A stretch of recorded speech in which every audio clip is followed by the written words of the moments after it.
In May 2024, word got out that Ismael El Mayo Zambada had ordered a hit on his own nephew, Eliseo Imperial Castro, better known as Cheo Anthrax. The reason? We'll find out in this video. Let's see what happens when cartel members steal from their boss. In 2011, two men sat shirtless against an adobe wall, and their expressions hollow, with their fates sealed, because one would be Felix Gomez Garcia, and the other was his uncle Barnabas Gomez Castro, two low-level operatives for the Sinaloa cartel. Their crime? Stealing and betrayal. Or perhaps just bad luck. Either way, there's no escaping what was about to happen. Felix and Barnabas had been working as drug couriers smuggling narcotics across the U.S.-Mexican border. They likely joined the cartel dreaming of wealth and power, but as they sat there, reality hit hard. The promises of this cartel life had led them not to fortune, but to this grim moment where they're accused of stealing drugs and providing information to a rival cartel. Sicarios dressed in military uniforms loomed over them, interrogating them on camera. The video, which would later be widely circulated, captured every word, every breath, every ounce of despair in their voices. Under duress, Felix admitted that they worked directly for Joaquin El Chapo Guzman, while his uncle Barnabas, speaking with a trembling voice, had a message for anyone considering a similar path. "You never come back. With these people, you don't play around," he warned. "Think carefully before giving the finger, being a rat. The people of El Chapo are not what they say they are." But their warnings came too late, not just for themselves, but for anyone watching that video who might have thought the cartel world was a game. It's not a game. This is a brutal lesson in loyalty and the price of perceived betrayal. Then the nightmare began as one of these armed sicarios displays a chainsaw roaring to life. Barnabas, the uncle, was the first to go. The blade tore through his throat. In a bloodbath, his head was gone. It all happened in a flash. The chainsaw would even slip, slicing into Felix's arm, but he didn't even flinch. Maybe he was in shock. Perhaps it was the drugs. Or maybe he just knew that there was no use in fighting. Almost immediately, it was Felix's turn. His death would be worse, as they used a knife. Slow, agonizing. The sicario with the knife seemed a bit off as he kept trying. Meanwhile, Felix tried to scream, but the blade severed his windpipe. Only a faint, wet gurgle escaped. The grinding sound of steel against bone was sickening. Barnabas said that drug cartels didn't pay that much. In fact, he mentioned that the last job he did for him, they paid him around 300 pesos or $21, which is not nearly enough to die for. These deaths weren't just an execution, they were a message. The cartel wanted the world to see what happens to those who cross them. The violence was a spectacle, a horror show designed to instill fear. And it worked. Even today, their story remains one of the most infamous and chilling reminders of the brutal reality of cartel life. Life is cheap, death is a warning, and for those who enter this world, there's rarely a way out. October 10th, 2010. A quiet suburban neighborhood in Phoenix, Arizona. Police respond to a call from concerned neighbors, finding Cota Monroy beaten and stabbed in the head, and his hands showed clear signs that he desperately fought back. But why was he targeted so viciously?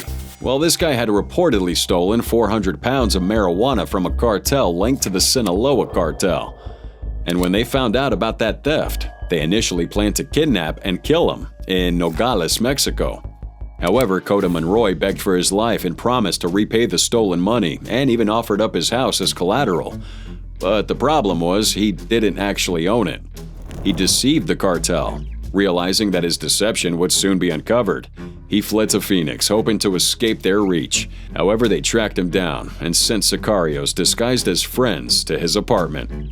Now, these hitmen were connected to the Pay Estatales El Chapo drug trafficking organization, and it was later discovered that Martin was involved in drug trafficking on behalf of his sister's boyfriend, El Jefe, a cartel operative. The investigation revealed a brutal struggle. Cota Monroy's body lay on the floor, decapitated, with his severed head tossed a few feet away. He also suffered multiple stab wounds and deep cuts, and his hands showed defensive wounds, indicating a desperate struggle. Furious, cartel members would cross the border into Arizona to hunt this guy down and deliver their message. 4 men were linked to the murder, but only one, Cantos Moki, was charged. The others reportedly fled to Mexico. The lead detective on the case described this crime scene as one of the most brutal cartel-style killings ever recorded in the U.S. Now, beheadings are pretty common in Mexico, especially during the drug war, with people hanging headless bodies from bridges or even sending severed heads to victims' families. But this incident remains one of the only known cartel-related decapitations in the U.S. In 2009, things take an unexpected turn in the Beltran Leyva organization, or BLO, after the death of Arturo Beltran Leyva. As an American-born cartel boss played his own organization and escaped before they could react, a rare outcome in the world of Mexican cartels.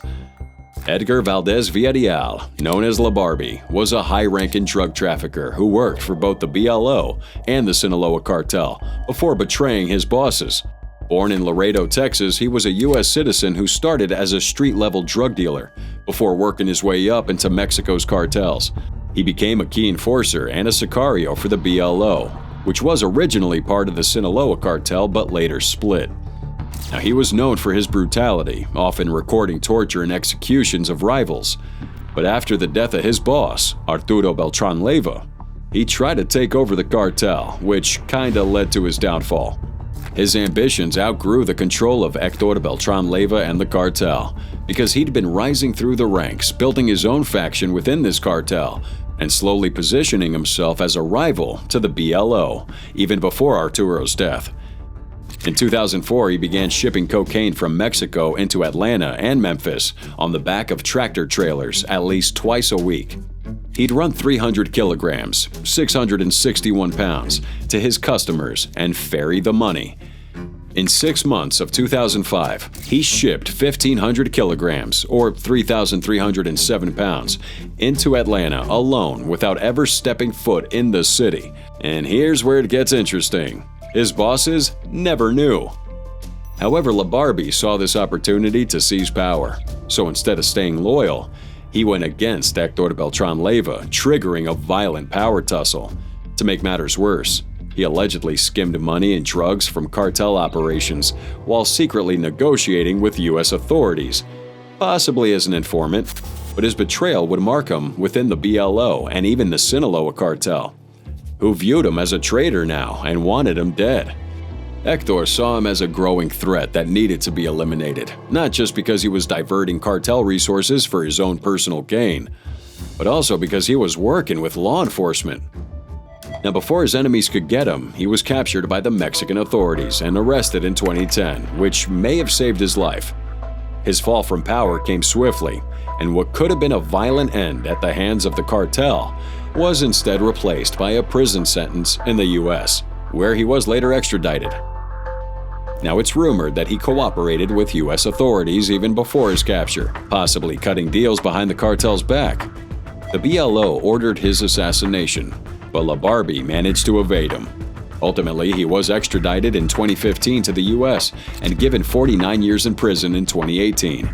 But in 2024, reports emerged that he mysteriously was released from U.S. federal custody, sparking a speculation that he cooperated with the government in exchange for a reduced sentence. October 1992, in La Catedral, Escobar's custom-built luxury jail, Papey made a different choice to surrender while Escobar fled into the shadows. Just over a year later, in December 1993, Escobar was gunned down on a Medellin rooftop, surrounded by hundreds of soldiers. But Papey? This guy was alive, behind bars, waiting to see what the future held. Jean Jairo Velázquez Vázquez, better known as Papey, was born on April 15, 1962, in Yarumal, a small town about 50 miles from Medellin, Colombia. His fascination with firearms made him dream of becoming a cop one day. However, he joined the Colombian Navy, but quickly became disillusioned and resigned, because his real passion was the thrill of violence. I only wanted to shoot, kill, and get adrenaline kicks. At around 17, he crossed paths with Pablo Escobar, a man he would later describe as an evil genius.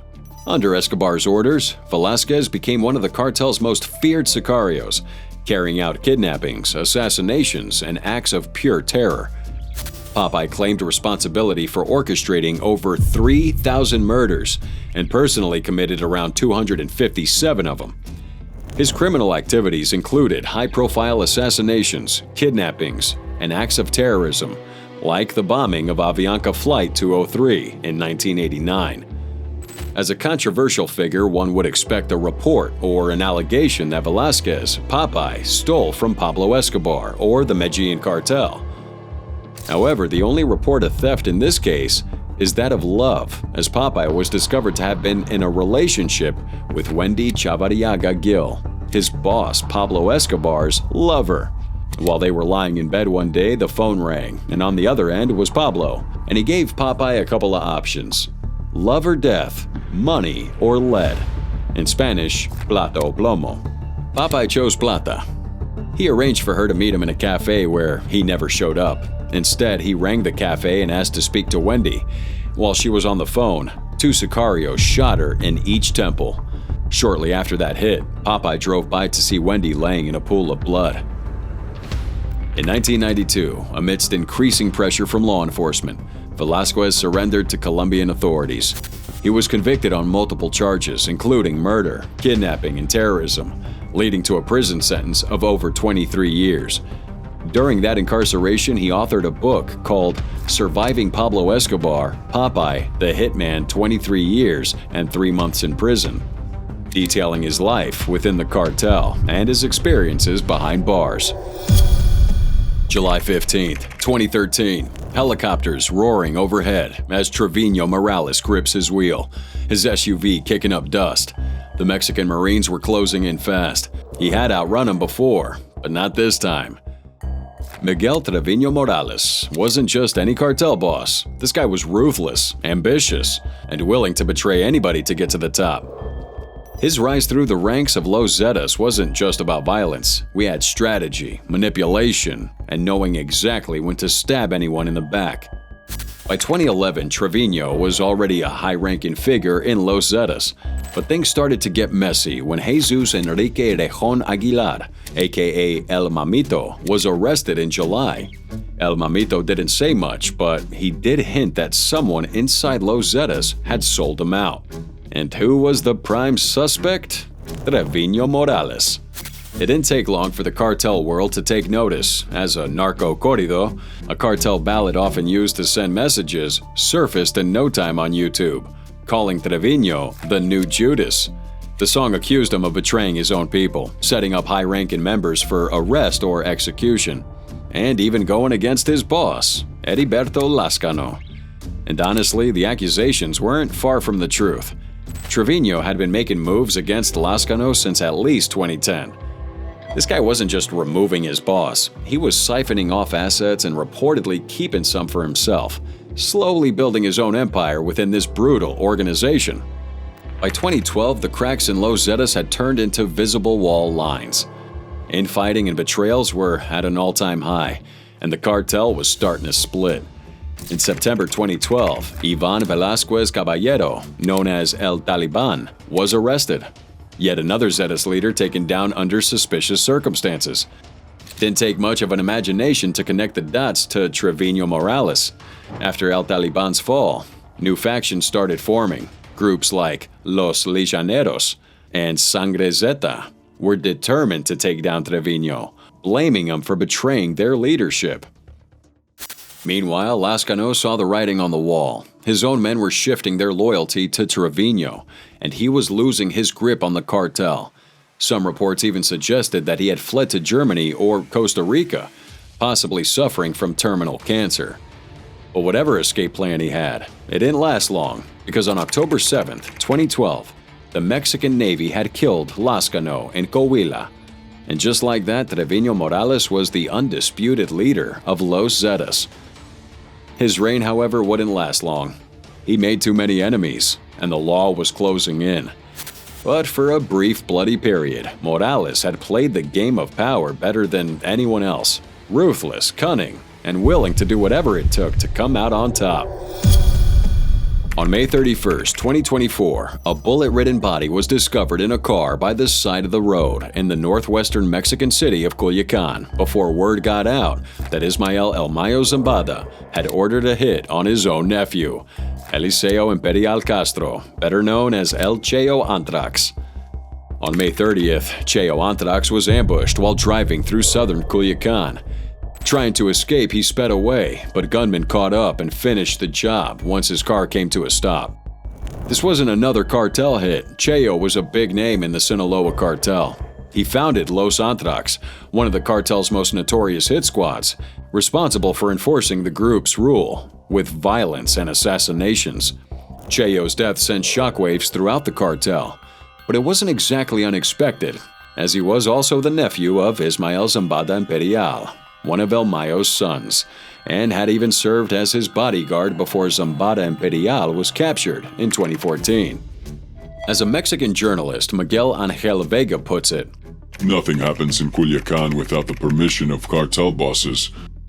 Cheo wasn't just a foot soldier. He had serious ties to El Mayo, the ruthless ex-kingpin of one of the biggest drug empires, and also El Chapo's right-hand man. The reason Cheo was killed was that he was collecting debts in his uncle's name, but then pocketing the money for his own benefit.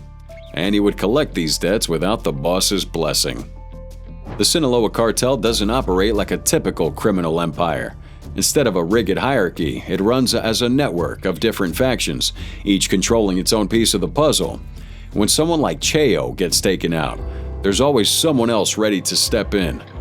That's why even when top cartel figures like El Chapo's sons, Los Chapitos, get arrested or extradited, the business keeps running as usual. At the end of the day, Cheo's murder was just another reminder of how ruthless this world can be, and how even family ties don't really mean anything when money and power are on the line. Zambada also ordered the murder of at least 3 people in recent months as retaliation for a November 2023 theft of a large cache of cartel fentanyl pills, methamphetamine, and cocaine in Tijuana. On the night of April 14th, 2019, in Oregon, a truck hauling a horse trailer pulled out of a ranch in Malaya and drove down a dark, empty road. Not long after, a passing motorcyclist spots something disturbing. A man's body sprawled out in the middle of the road, arms and legs spread wide like a snow angel. Ricardo Corral Moreno was a resident of Vancouver, Washington, whose life met a tragic end in April 2019 due to his involvement in drug trafficking. Now, he became entangled in a significant drug debt, reportedly owing $90,000 to a Mexican organization operating in the Pacific Northwest. Moreno thought he was safe in the U.S. He believed that if he kept his distance, the cartel wouldn't come for him. Well, the cartel sent 4 enforcers from Mexico to kidnap him from Washington, and after holding him captive in an apartment, they moved him to a secluded ranch in Malala, Oregon, where he was beaten to death and dumped, with injuries that showed blunt force trauma to the back of the head, deep bruises across his face, arms, hands, and legs. Then they would drive that body to the roadside, dump it, and disappear into the night. These 4 sicarios were never caught, but one man, Marcos Alonso Castillo Bernal, was arrested following the discovery of Ricardo's body. The investigation was launched by law enforcement finding security footage that captured him dumping Ricardo's body. And in May 2023, he was sentenced to 26 years in a federal prison for his role in the kidnapping and murder of Moreno, as well as for other drug trafficking offenses. And in a plea deal, he admitted to helping guard the victim and dispose of the corpse. However, he claimed that he had no part in the kidnapping or murder, saying that he was too afraid to defy cartel orders. Ricardo's sister begged the court for a life sentence. He was convicted of conspiracy to commit kidnapping, drug trafficking, and illegally re-entering the U.S. after being deported twice. Despite that prison time, he never revealed the identities of the 4 cartel enforcers, fearing what they might do to his family. His lawyer even argued that he too was a victim of the cartel's control. One thing's for sure when you steal from the cartel: you don't get second chances. March 18, 2021, on a bench in Jardín Hidalgo, a quiet park near Tlaquepaque City Hall, a body's found dumped like trash, wrapped so tightly in a black garbage bag that the first cop on scene thought it was just a mannequin. However, the message scrawled on 2 pieces of Bristol board, stabbed into the corpse with kitchen knives, left no room for doubt. It was Carlos Enrique Sanchez, one of Mexico's most infamous gangsters.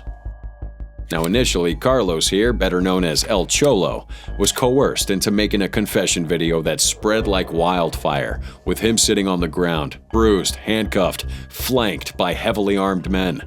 His voice was strained, his fate already sealed. My name is Carlos Enrique Sanchez Martinez, aka El Cholo, he admitted. Then came the real confession. The mass graves, the grenade attack on the U.S. consulate, the alleged deals with corrupt officials. He ended with a chilling warning to his own men. Stop following me. Look how I ended. Hours later, in the heart of Tlaquepaque, Jalisco, his body was dumped in a park, wrapped in plastic. Now, El Cholo's rise and fall had been pretty swift. He was once a trusted lieutenant in the CJ&G, working directly under El Mencho, one of the DEA's most wanted kingpins. But in 2017, greed and ambition would lead him to break away, forming his own Nueva Plaza cartel, with financial backing from the CJ&G's rival, the Sinaloa cartel. That split ignited this brutal war for Guadalajara, the financial heart of CJ&G's empire. El Mencho never forgives a betrayal. It is believed that El Cholo's downfall began when he allegedly ordered the killing of Marcos Hernandez, a CJ&G financial operator. Word got back to El Mencho, and from that moment on, El Cholo was a marked man.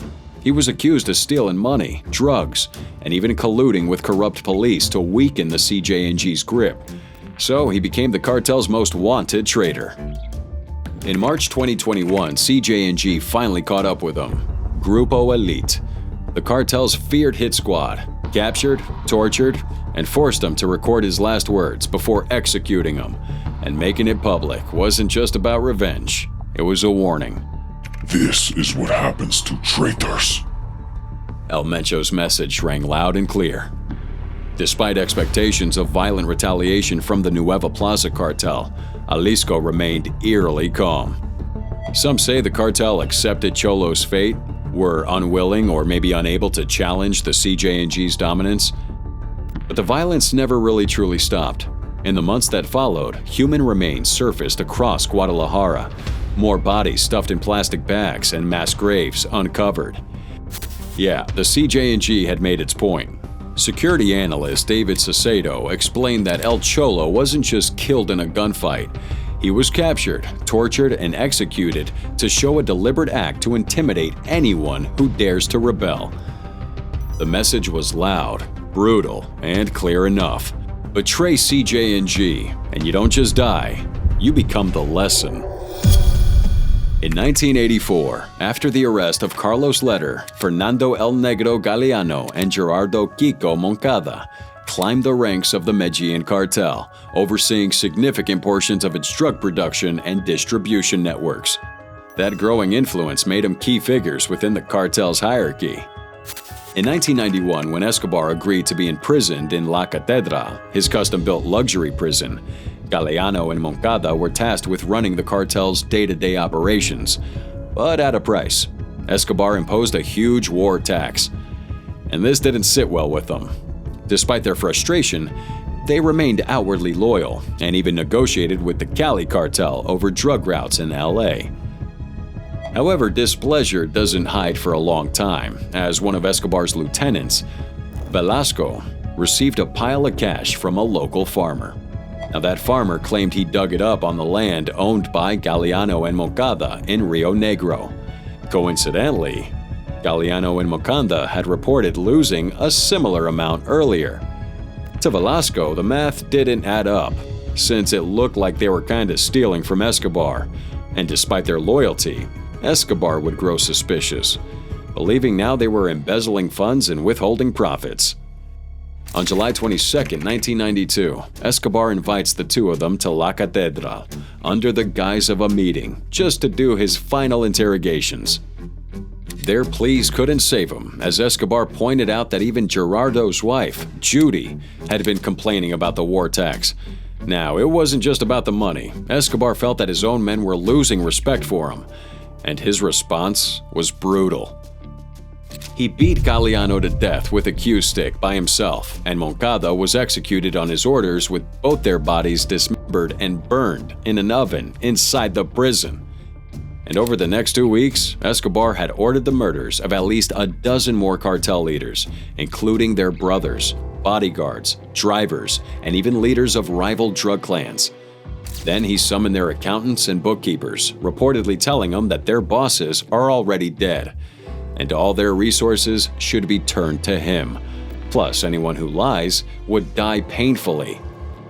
This was the method authorities think he used to seize over $500 million, the money he planned to use for an eventual escape. When word got out about the killings inside La Catedral, the Colombian government had no choice but to act. They surrounded the prison, intending to move Escobar to a real high-security facility. But Pablo escaped, vanishing into the shadows until he was finally gunned down in December 1993. Galeano and Moncada's death had unintended consequences. Their brutal execution enraged Gerardo's wife, Judy Moncada, along with Diego Murillo Bejarano, a former Escobar ally, and Jaime Mendoza, Gerardo's brother-in-law, to defect from the cartel. Teaming up now with the Cali cartel, paramilitary forces, and even the DEA, they formed Los Pepes, a ruthless group that hunted down Escobar and his associates until the very end. 1975 in Bogota. Tensions boil over as Griselda Blanco and her husband clash over some missing drug money. Accusations are flying. Their fight had escalated beyond words, and then, bang! A gunshot ends that argument in blood. Alberto Bravo was Blanco's second husband and a key partner in her drug trafficking operations. Now, it was through him that she became involved in the cocaine trade. With New York City as their base, their partnership extended beyond marriage. Together, they were instrumental in establishing a significant cocaine trafficking trade between Colombia and the U.S. in the early 70s. Operating primarily out of NYC and creatively making secret compartments and lingerie to smuggle on planes, they successfully transported large quantities of cocaine right into the U.S. Now, their personal and professional relationships would deteriorate. It had soured over time, especially when Blanco suspected him of stealing drug profits and embezzling millions from their enterprise. However, facing drug charges, Blanco returned to Colombia in 1975, and it was that year that her suspicion culminated, as Bravo was accused of attempting to take control of the drug shipments, which did lead to a violent confrontation in Bogota, Colombia, where Bravo pulled out a gun. But Blanco, always prepared, shot him first, allegedly killing him in a hail of bullets. Following Bravo's death, Blanco assumed full control of their drug trafficking operations, further expanding her influence and earning the nickname the Black Widow.